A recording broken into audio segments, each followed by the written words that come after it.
SPS says the lease right here is expiring, and community members say this is a huge hit, and they're left wondering what's going to happen next. Bellevue is known as a walkable, friendly, tight-knit community. So getting word the post office along North Sprague Street was closing drew big concerns. Channel 11 was there as one person after the next dropped off their mail. This note posted on the front door says it's all happening due to a lease expiration in mid-May. Customers will now have to travel 4 miles away to the California Avenue location. The USPS says no final decision has been made to permanently discontinue the finance station location, but folks who live in and frequent the area say it's a huge inconvenience, especially with the elderly population. I think it'll be hard for them because it's right here, it's easily accessible, and it might hurt hurt this community a little bit. I hope that they will find some other place, or at least can maybe even continue to keep them here. So, people, at least there's a lot of elderly people right in this neighborhood that can use those. And all services are now set to end here on May 14th. In the meantime, USPS says they're soliciting advice from community members about what they believe should happen next. We're breaking down that part of the story, plus addressing additional concerns for Channel 11 News starting at 5. Reporting in Bellevue, Mike Holden, Channel 11 News. A final vote is expected later today by Allegheny County Council on a bill that would create an independent board to address police accountability. Some council members say the board is essential and the legislation should pass, but others believe the bill needs changes. Well, I think it's a terrible bill, okay? I don't know where to begin to start. We need some agreement about how police should conduct themselves, that it should not be a Wild West scenario. If this passes tonight, a 9-member board would be created to review only Allegheny County police officers' alleged misconduct. The other municipal police departments in the county would have to opt in. Well, a touch of summer today with temperatures soaring. Meteorologist Danielle Dozier tracking just how warm it's going to get out there. Gordon, it is already really warm. We're in the 70s right now, and we have beautiful sunshine to enjoy on our tower cam over the city of Pittsburgh. It's 74 in the city. Warmer in Beaver, it's 75. Greensburg, you're checking in at 73. Check out our 24-hour temperature change. We are running 24 degrees warmer in Pittsburgh than this time yesterday. 25 degrees warmer out in Greensburg and in Indiana. We are on our way up to 80 degrees this afternoon. If you're out walking your dog and you're spending any period of time outside, you may want to make sure you have some sunscreen on because we do have that sunshine in full force. We'll pick up some high clouds throughout the day, but just incredible warmth to go around. I am tracking showers and thunderstorms in the forecast for Wednesday. I'll show you when those arrive coming up. Now to a developing story and key question about to go before the nation's highest court. Can a school punish your children for something they say off campus? At the center of the high-profile case, a high school student on the other side of the state. NBC's Pete Williams reports. When Brandy Levy was a 9th grader in Pennsylvania, she discovered one Saturday that she did not make the varsity cheerleading team and would remain on the junior varsity squad. So she lashed out, as people her age often do, on social media. On Snapchat, she posted a photo of herself and a friend making a rude gesture, and she wrote, using a word we can't say on TV, blank school, blank softball, blank cheer, blank everything. I was a 14-year-old kid expressing my feelings, expressing how I felt, and that's how kids do it. Like, they do it over social media. She assumed that message would quickly vanish, but a classmate took a screenshot and showed it to her mother, who happened to be one of the high school cheerleading coaches. Brandy was suspended from the junior varsity team. So she and her parents sued, saying the school should not be able to punish her for her off-campus expression, and the federal courts agreed. But the school district says schools must be able to take action against any speech that's a threat, especially when social media is so pervasive and children are off campus when they attend class by remote learning.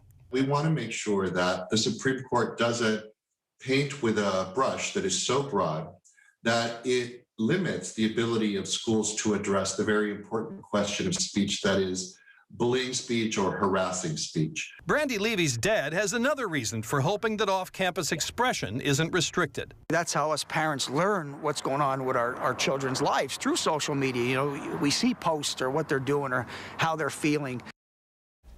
And the court hears the case tomorrow with a decision by late June. The Biden administration is siding with the school, saying it doesn't matter where disruptive expression comes from.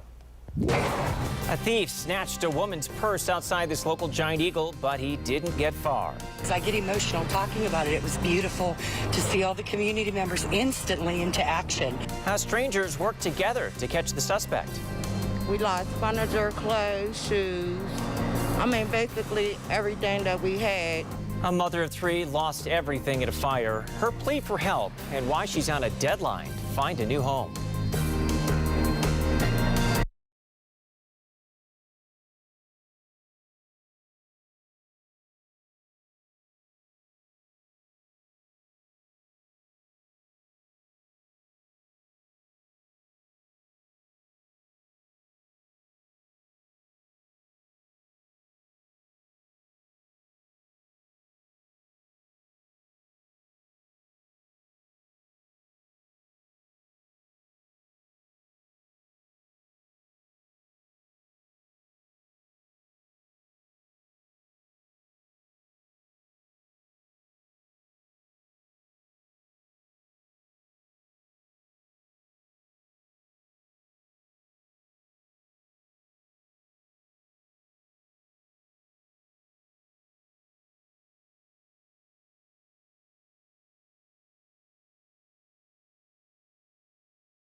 My finances is running short. I mean, I just need help. Pittsburgh families pleading for help after a devastating fire. The family lost everything when flames tore through their home earlier this month. They've been staying at a hotel, but they tell us that is coming to an end as they're running out of money because they didn't have renter's insurance. Channel 11's Ryan Houston has the latest. Shamika Darby overcome with grief. All right, y'all, look at my house. That's the moment she saw what was left of her Hill District home. This is the house that caught fire, y'all. That's my house right there. Some of my daughter's stuff that passed away got damaged in the fire. I mean, it's just stuff that I could never get back. It's very, very hard. Darby says she was out of town when her neighbor's house caught fire and it spread. The ceilings were all blown out. It was a lot of water damage. My daughter lost her room completely. We lost furniture, clothes, shoes. I mean, basically everything that we had. I was able to save some stuff, and the rest of the stuff, I just had to just get rid of it. Darby tells us she didn't have renter's insurance, and even though she receives government assistance, she's been in a hotel, and all of her money is almost gone. She tells Channel 11 she's not sure how she'll make it. I haven't been able to go to work. My finances is running short.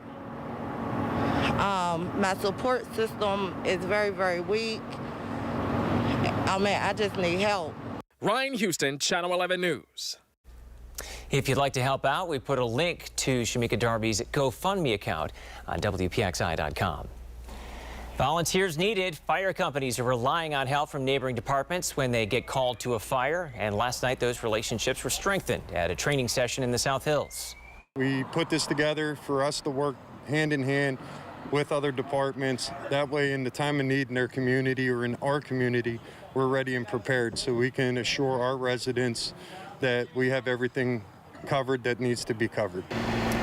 The Library Volunteer Fire Department is looking for volunteers, but you don't have to be able to fight fires to help out. There are other jobs like fundraising and fire police as well. New at noon, Cedar Point Amusement Park ditches masks outside. The park is tweaking its mask policy when the gates open for the season next month. No face coverings to cover your screams while you're on a ride or outdoors in general, unless it's impossible to maintain 6 feet of social distancing. Masks are still required indoors if you're 10 or older. A private school in Miami is telling its staff not to get a COVID vaccine. Here we have one of the most powerful tools in our arsenal to protect ourselves and get out of this problem. And they are discouraging the use of it. It's tragic.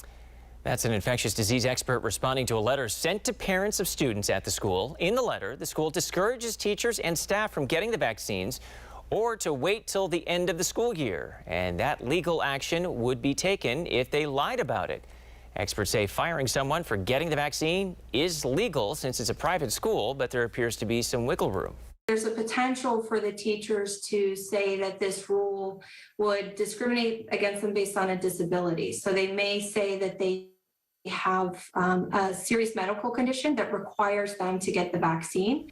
The school board also claims it spoke with medical leaders about the vaccine and says not enough is known about it. But advocates who are confident in the vaccine question who those medical experts are that the school is using. Less than 3 months now until the start of the Olympic Games in Tokyo, and organizers have restarted test events with athletes to see how prepared they are. Reporter Blake Essig has more on the dress rehearsal. We're at the Tokyo Aquatic Center, one of the venues which will be used for the Olympic and Paralympic Games. With less than 3 months to go before the start of the Olympics, this is one of the first test events being held since the Games were postponed more than a year ago. Test events like this serve as a dress rehearsal for Olympic organizers, an opportunity to work out the kinks ahead of the Games. In this case, only a limited number of Japanese athletes are participating. Here in the mixed zone, only 12 journalists are allowed in at any time. As a result, because of COVID-19, this virtual setup is one option being considered to allow equal access to athletes. When it comes to antivirus measures, it's clear Olympic organizers are still figuring things out. This is the media room inside the Aquatic Center where social distancing doesn't seem to be an option. While it hasn't been decided, this is what the Tokyo Olympic and Paralympic Games could look like. Empty arenas with no fans and athletes competing to the sound of music, which does help mask the silence. Despite a fourth wave of infection growing and Tokyo being placed under its third state of emergency order, Olympic organizers and the Japanese government remain committed to holding the Games as scheduled this summer. Blake Essig, CNN, Tokyo. And mark your calendar, WPXI is your home for the Olympics. The opening ceremony is set for Friday, July 23rd. Your severe weather Team 11 forecast. Welcome back here into weather, taking a look at that beautiful sunshine once again. And from time to time, you're going to see the camera shaking. That's because we do have some pretty strong winds out there today. Maybe you were wanting to open up your windows, get some of this fresh air, that sunshine streaming through your window today. Just be aware of that cross breeze throughout your house. You can see our wind is already up to 20 miles per hour in Greensburg there. That's a sustained wind. Just 10 here in Pittsburgh, but the wind is gusting to 22 here in the city and gusting to nearly 30 miles per hour in Greensburg. I wanted to show you our hour-by-hour wind forecast because I do expect these winds to be up around 10 to 20 sustained throughout the rest of the afternoon with those occasional higher gusts. Then as we head toward dinner time, 7, 8 o'clock or so, we're looking at winds coming down. But this will be a brief decrease in the winds because the winds will be increasing once again as we head into your day on Wednesday. Those winds will be ramping right back up to about 10 to 20 miles per hour. So this this is going to be the start basically today of a series of breezy conditions over the next few. 62 overnight tonight. That is a mild temperature considering we should be having high temperatures in the mid 60s this time of year. Winds will be out of the southwest between about 5 to 10 miles per hour, and the sunshine we're seeing out there right now, well, will give way to an increase in cloud cover as we head into tonight. We've got some wet weather across the desert southwest. That's associated with our next low pressure system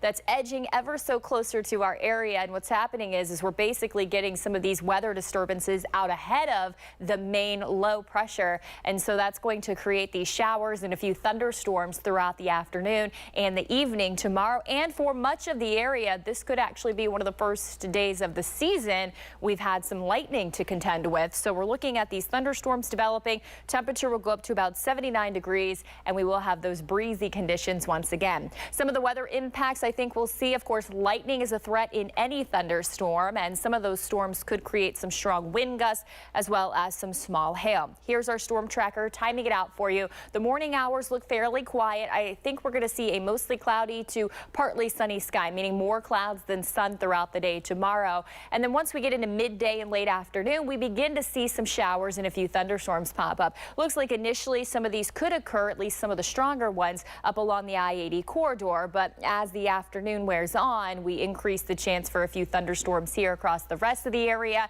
And it will remain unsettled Wednesday evening, Wednesday night into Thursday. And we'll also have a few showers around on Friday. So coming up in the next half hour, I'll show you my rainfall forecast, how much rain I think we're going to see over these next few days. Thursday is still a warm one for us, 71 degrees with showers, cloudy skies, and occasional thunderstorms in the picture. We'll go into Friday. We do cool things down a bit at 59, partly sunny with a few lingering showers. And your weekend is always in view. It starts out chilly with a temperature of 39 degrees into Saturday morning. Saturday afternoon will bring 62 with sunshine, and the warmer of the two to get outside will be Sunday. However, some of the data suggests a few showers that could be passing up north of the city of Pittsburgh along the I-80 corridor. I'll see you back in the next half hour. Thanks, Danielle. A man snatched a woman's purse in the parking lot of a local Giant Eagle. The team effort from strangers to stop him. And if you spent the pandemic working from home, things could soon change. Why a return to the office may be hard on your mental health.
A father is suing the Plum School District, claiming the district conspired against him when he spoke out against virtual learning.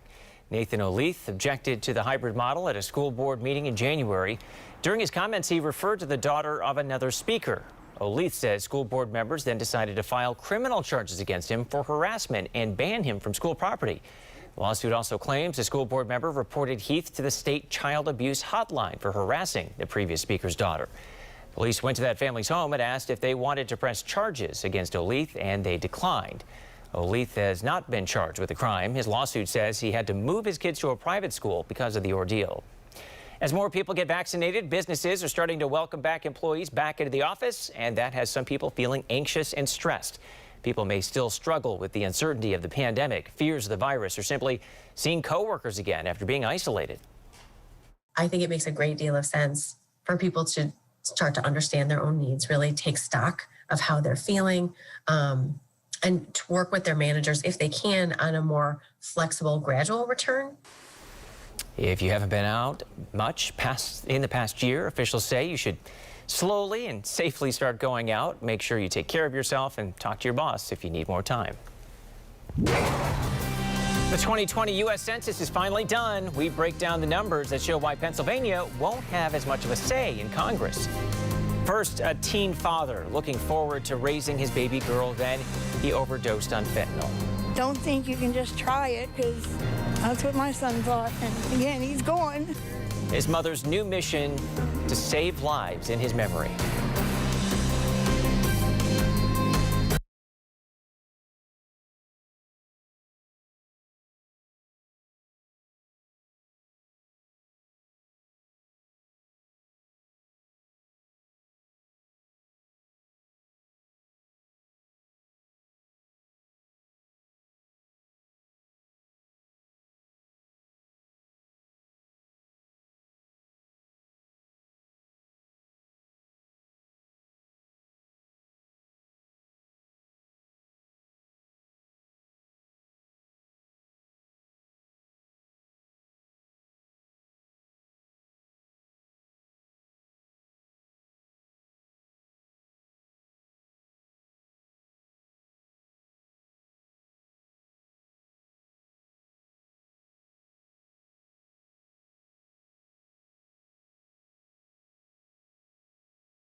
He was so loving and just always smiling.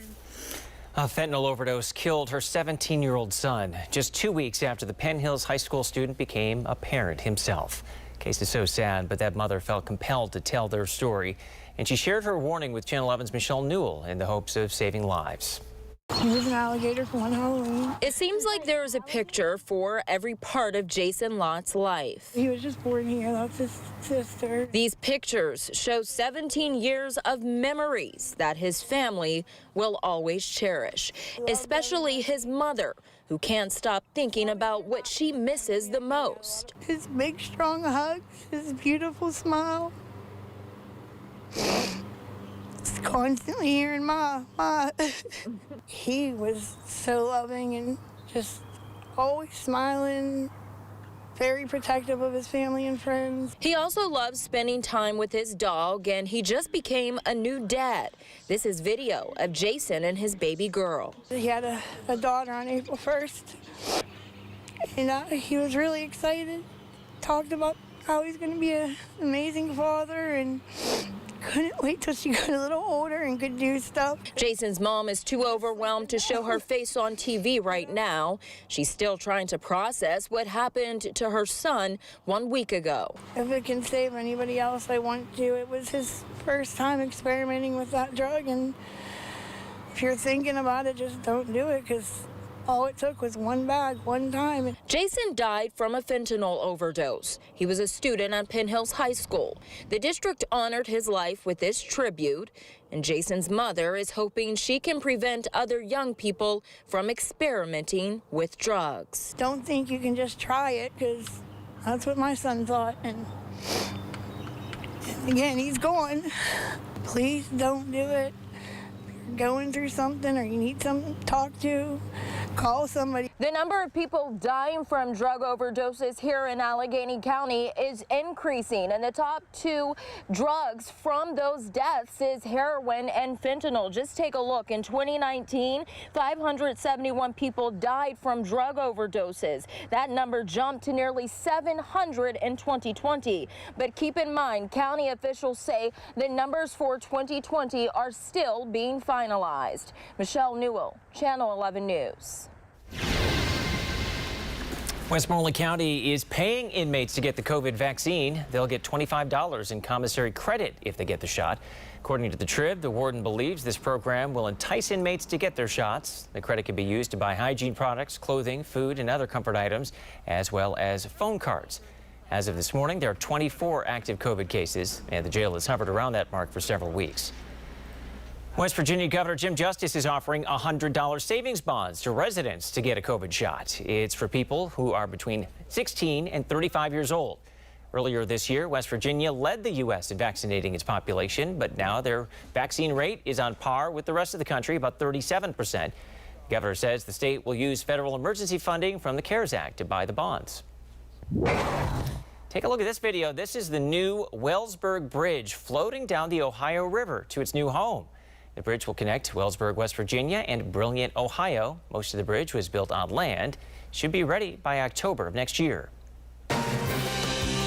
Temperatures are soaring today, then more changes on the way for tomorrow. Meteorologist Danielle Dozier tracking it all for us this afternoon. Yeah, it's a good evening if you wanted to grill out, or good afternoon, really, for that matter. Our temperatures are pretty warm. Just if you have one of those old school grills, you're going to want to watch that wind out there today. It's pretty strong. But the temperature is going to climb close to 80 degrees later on. And tonight, it's going to be a very mild night, upper 50s to low 60s in the forecast. We've got 62 here in the city tonight, 63 Uniontown, and 59 up in Indiana. Wanted to show you the latest drought monitor. Abnormally dry conditions persist here up in the areas in yellow. Franklin, we've got a moderate drought. Mercer County up there in a moderate drought as well. No current drought here in the Pittsburgh area or the rest of our region. However, if we don't get any rainfall anytime soon, or appreciable rainfall, of course, we could find ourselves in a drought, as we are about 1.5 inches or so below average for the month of April. I wanted to let you know, though, I did mention showers and storms. Yes, we do have those in the forecast. I also mentioned needing appreciable rainfall, so it does look like we're going to get that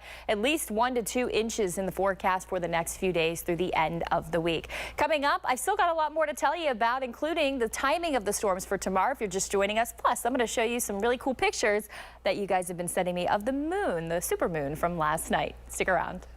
All right, thanks, Danielle. Pitt students have started a petition to get an LGBTQ center on campus. The center would offer information, resources, and support.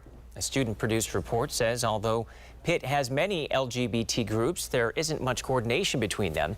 The petition asked the school to have the center open by fall.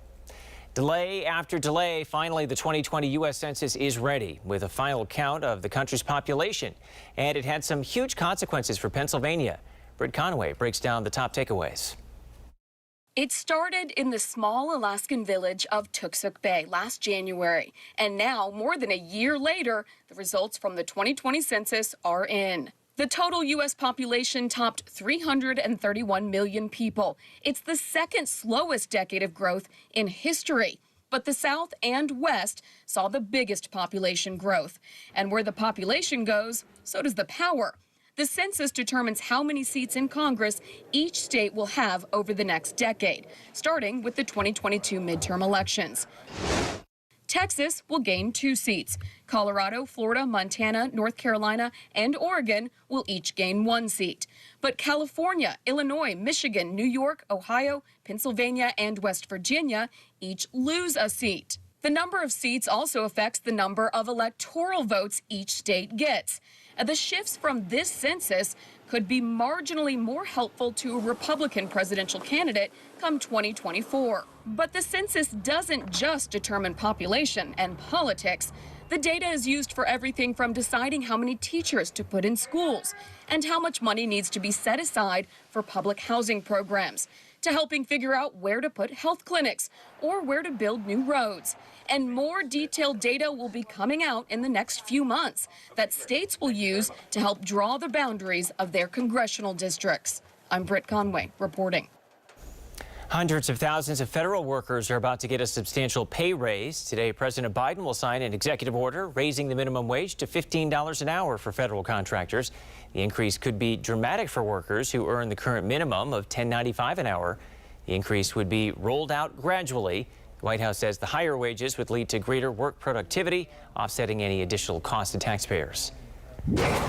A business owner started a game with other businesses with a few words on a sign. How that sign war is bringing in customers.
There's a fight going on between businesses in one Virginia town, a war over signs, but it's all for fun. It's also helping businesses. Alex Davila shows us how it's bringing in money. It all started with these words from Ed Bridges' music shop. Hey, Super Shoes, do you want to start a sign war? And now it's led to a full-on war between hair salons, restaurants, and more. Waiting for the next lap, about 19,000 people from all around the world are keeping tabs on the battle through a Facebook group. Bridge says he's proud the small act is highlighting Christiansburg. If we could put this whole area a little bit more on a map for people coming to visit, why not? The sign war not only brings laughs, I don't think any cities across the U.S. have seen something like this. It brings in dollars. Yoshi Quita says since he joined the war, by incorporating hit song lyrics in his messages, business is booming. Amazing free advertisement for all of us. That's probably the best part of everything. Quita says this sensation introduced him to other local businesses, but an apparel site aims to recognize a local charity. Claterwear.com is now selling shirts and stickers to raise funds for literacy volunteers of the New River Valley. Ultimately decided after seeing how it was exploding that we needed to figure out some way to give back locally. Friend says after facing a tough hit from the pandemic, this moment is a sign of business owners sticking together. Well, we are dry out there today, but showers and thunderstorms are returning tomorrow. I'll have the latest timing on how long we're going to need our umbrellas. I turned, and there he goes, grabbed my purse, and he took off. How strangers came together to catch a suspected purse snatcher outside this giant eagle.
I turned, and there he goes, grabbed my purse, and he took off, running down that way.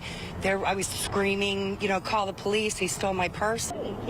People outside the Centfield Giant Eagle heard her cries for help and jumped into action. They chased the suspected purse thief all the way across Route 30. The woman tells Channel 11's Melanie Gillespie she can't believe strangers risked their lives for her. This all happened in broad daylight. We talked to this woman whose purse was stolen. She says that suspect ran through the parking lots of Giant Eagle all the way across busy Route 30 with a trail of Good Samaritans chasing behind him until he could be detained until troopers got here. I get emotional talking about it. It was beautiful to see all the community members instantly into action.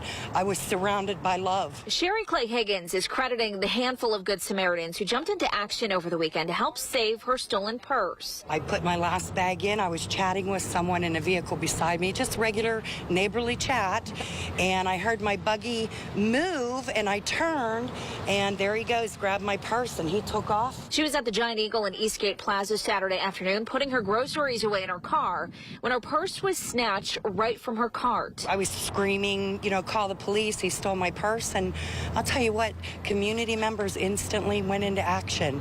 It was so beautiful. Her screaming caught the attention of bystanders who pursued the suspect through the parking lots and across busy Route 30. There was a lady that was actually here shopping with her family. She jumped out of the car and she took off after him. She chased him all the way down to Route 30. Jerry says she could hear brakes squealing as cars and trucks took off after him until a passerby jumped out and held the suspect down in the parking lot of NTB until troopers got there. There was a nice gentleman, a 40-year-old dad, I found out, that I guess got him to the ground and held him till the police came. Sherry got her purse back with everything inside, and the suspect has criminal charges mounting against him.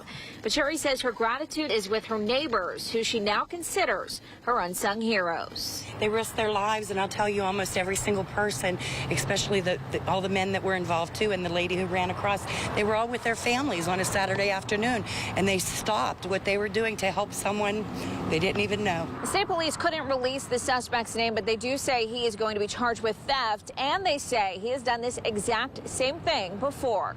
Reporting in Greensburg, I'm Melanie Gillespie for Channel 11 News. California, Clarion, and Edinburgh universities will get a new name under a consolidation plan. The state's 14 public universities are merging services to save money, but each school will keep its campus. Possible names have not been announced, but if passed, the plan would go into effect this summer.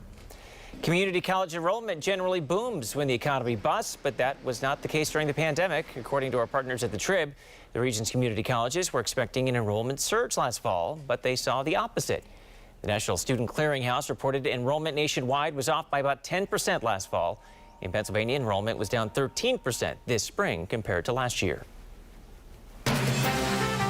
Your severe weather Team 11 forecast. Well, if you were joining us on Channel 11 News last night, I was showing you some video of the supermoon as it was rising up there in the sky late last night. And these are some of the pictures that you guys have been sending me on social media.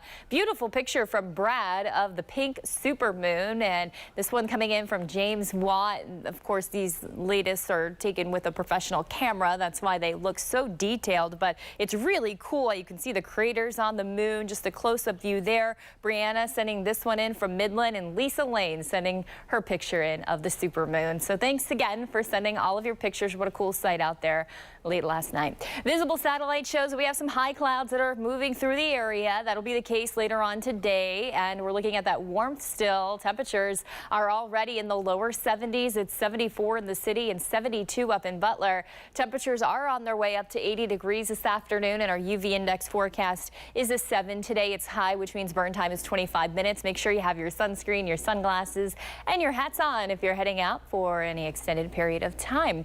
Our winds are gusty today. They're gusting as high as 17 up in Butler, 20 Washington. We've got a 22-mile-per-hour wind gust in the city. Gusts could be as high as 25 here in the city. It is a southwesterly wind, though, is allowing these temperatures to climb this afternoon. That's a warming wind for us, so we will have June-level warmth later on today. Our storm tracker maps into tomorrow do show that we're going to pick up the cloud cover. Could have a few breaks in the clouds, but if we see the sunshine, that actually leads to a greater risk of thunderstorms throughout the day. It creates what we call instability, and we will be tracking a weather disturbance coming on through and the moisture contents increasing across the area. So all of these ingredients are coming together to give us these thunderstorm chances. So lightning, certainly a threat out there tomorrow out of some of those storms that develop by mid to late afternoon and continue into the evening. Make sure you have your umbrella and our Severe Weather Team 11 app. That way you can get any alerts on your cell phone. We could have some strong wind gusts associated with some of these storms and perhaps even a little bit of small hail. These showers and storms do look to continue, at least periods of them, through Thursday, and it could be wet in spots out there for your Thursday morning commute. This is 6 a.m. We'll be tracking locally heavier downpours, and that threat will continue on and off throughout the day on Thursday. And I expect Thursday to be a fairly cloudy day for us, and it'll still be warm, but Friday will cool things off gradually to near 60 degrees, and we'll still keep some wet weather in the forecast. Here is the 5 days so you can see it all. 79 on Wednesday with those afternoon, evening showers and thunderstorms. 71 Thursday, but really you're going to notice, I think, when you head out the door in the mornings, it's going to be humid and the temperature is only going to be in the lower 60s these next couple of mornings for us. And then we get into Friday and there's that high near 60, 39 into Saturday morning, but Saturday looks dry for your outdoor plans as we ultimately kick out the series of weather systems impacting our weather. So about 62 on Saturday up to 71 on Sunday with a mix of sun and clouds. Well, there could be a few showers, though, up along the I-80 corridor. We'll keep you posted. Hey, Lisa Robertson here with Local Steals and Deals. How would you like to have one of the most influential chemists in the beauty industry give you something no one else has? That's BeautyStat, and Ron Robinson is the founder and the owner, and he's here with us. How you doing, Ron? Hey, Lisa. So excited to be with you here today. It is so good to have you here, and I know that you have been a mover and shaker in beauty for a long time, right? That's right. I have been in the industry over 20 years. I've formulated and developed products for big brands like Clinique, Estee Lauder, Revlon, Avon, L'Oreal. But during that time, I've always been fascinated with the ingredient vitamin C. And so I created the company BeautyStat with a mission to create the best vitamin C serum. Now, vitamin C is a great ingredient for the skin, there's no doubt, but it's notoriously unstable. We solved that problem. We have 3 patents on the ability to stabilize pure vitamin C. So in our BeautyStat Universal C Skin Refiner, it stays pure and potent from the first drop to the last. Wow. And if I'm sitting at home, very quickly, why is it important? What does it do for my skin when it's stable and when it's fresh? Well, in our product, it's clinically tested and dermatologist approved to reduce the look of fine lines and wrinkles, firm and tighten skin, even out skin tone, and diminish the look of pores. It really does it all. And very quickly, so who are some of the beauty magazines already talking about this? Yeah, Lisa, just last week, we were so excited that Oprah Magazine named our product one of the best vitamin C serums. And Allure, Cosmo, Harper's Bazaar, Good Housekeeping, all of them have named it as one of the best. And so we're super excited to be able to bring it to consumers. Thanks, Ron. Thanks, Lisa. You can get these 3 amazing ideas at localsteals.com. The exciting thing is Ron is offering this at 40% off. Just go to localsteals.com and you get great beauty.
After a recent slump, Atlanta Braves shortstop Dansby Swanson turned to the supernatural last night to help boost his team's performance. He went around Atlanta's ballpark burning sage. Some believe it helps cleanse a person or place of negative spirits, and it must have worked.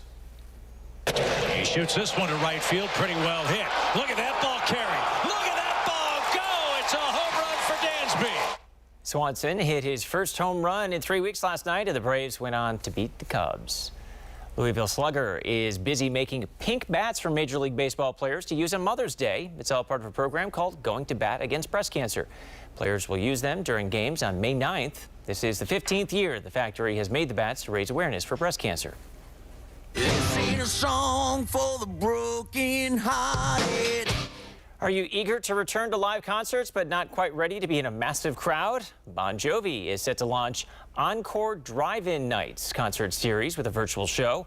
The May 22nd concert will play on some 300 drive-ins and outdoor theater screens, and tickets go on sale Thursday on Bon Jovi's website. Thanks for joining us. That's all for Channel 11 News at noon. Our next newscast is tonight at 5. Get out there and enjoy that weather. Have a great day.